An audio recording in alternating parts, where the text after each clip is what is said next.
programang ito ay rated SPG. Striktong patnubay at gabay ng magulang ang kailangan. Maaaring may masiselang tema, lengguwahe, karahasan, sexual, horror o droga na hindi angkop sa mga bata.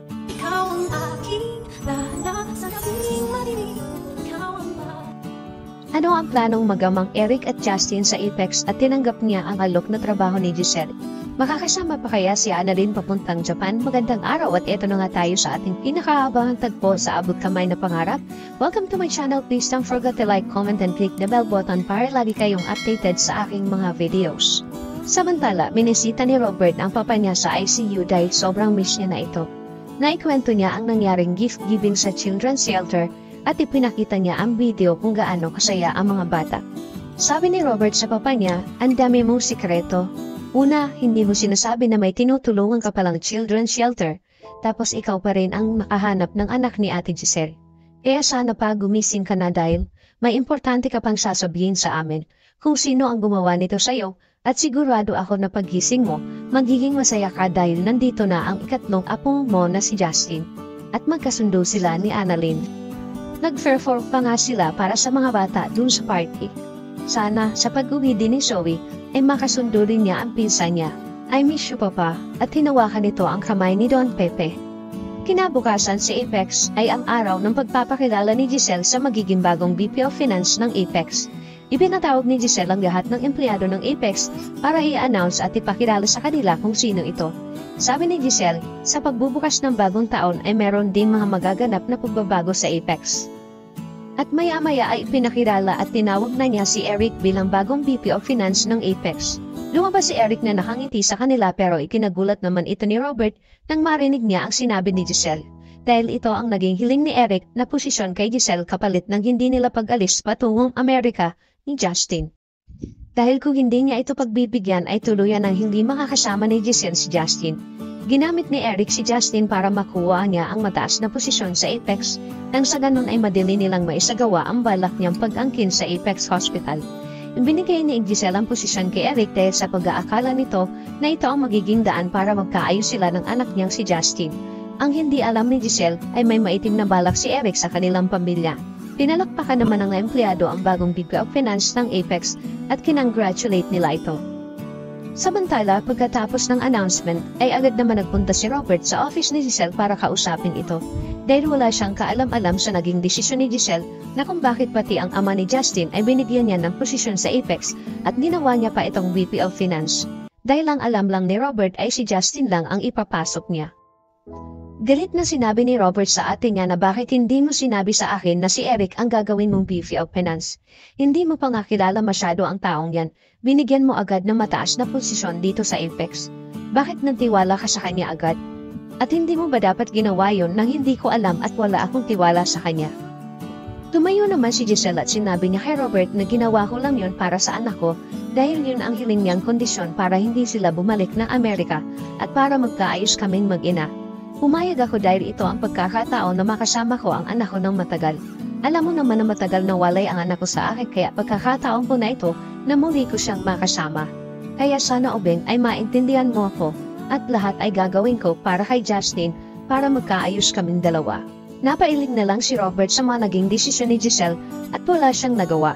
Sinabihan niya si Giselle na sana hindi magkatotoo ang iniisip ko sa taong yan. Saka ito lumabas ng opisina ni Giselle. Sa labas ng opisina ni Giselle ay nagkasalubong si Robert at Eric.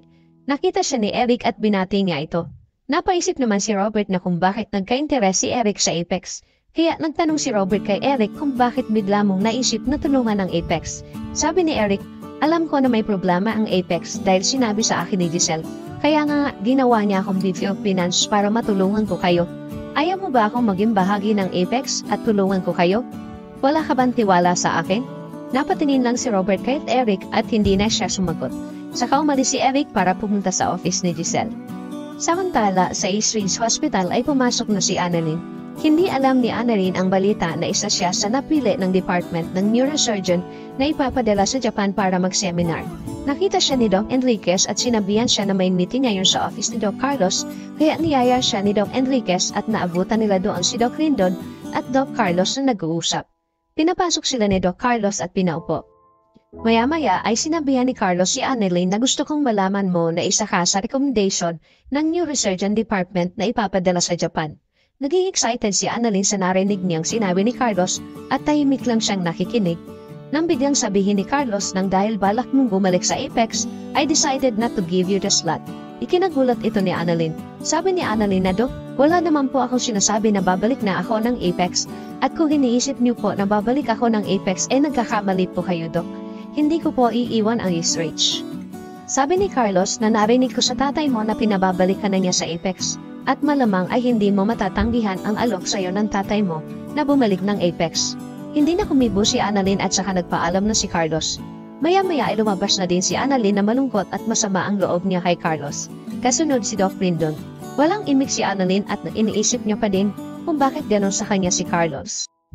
Alam ni Doc Rendon na masama ang loob ni Annalyn kaya sinabihan niya ito na gagawa siya ng paraan para kausapin si Doc Carlos na makasama siya sa Japan. Sabi ni Annalyn na wag na, Doc, nagdesisyon na siya na wag ibigay sa akin ang slot kaya wala na tayong magagawa doon. Narinig naman ni Harry ang pinag-uusapan ng dalawa kaya naitanong niya kay Annalyn na akala ko ba okay na kayo. Sabi ni Annalyn na feeling ko nga ang unfair ng tatay mo sa akin. Para bang lagi niya akong pinag-iinitan. Sabi ni Harry, gusto mong kausapin ko si Daddy? Sabi ni Annalyn, wag na, baka mas lalo pa yun magalit. Kaya iniwan na ni Annalyn ang dalawa dahil sa sama ng loob nito kay Carlos. Samantala sa Apex habang naglalakad-lakad si Justin sa hallway, ay nasabi niya sa kanyang sarili na sa wakas ay nandito na ako, Lolo. Gagawin ko to at hindi para kay Giselle, kundi para sa iyo at sa amin ng tatay ko. Gagawin ko ang lahat para makuha ko kung ano ang para sa akin. At napapangiti si Justin dahil may balak sila ng tatay niya na makuha ang Apex.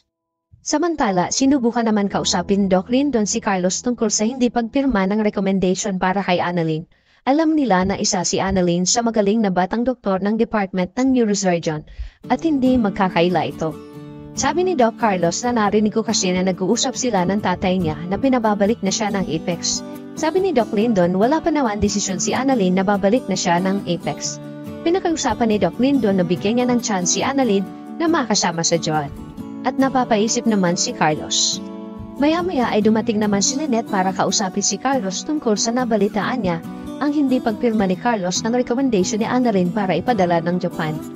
At kailangan niyang makausap ito at tanungin si Carlos kung bakit ganon ang naging desisyon niya. Ibibigay pa kaya ni Carlos kay Annalyn ang slot para makasama sa Japan? Ano ang pinaplano ng mag-amang Justin at Eric sa Apex? Malalaman kaya ni Robert ang totoong kulay ni Eric? Yan ang ating pakaabangan dito lang sa Abot Kamay na Pangarap. Huwag bibitiw at huwag kalimutan mag-subscribe. Maraming salamat po and God bless.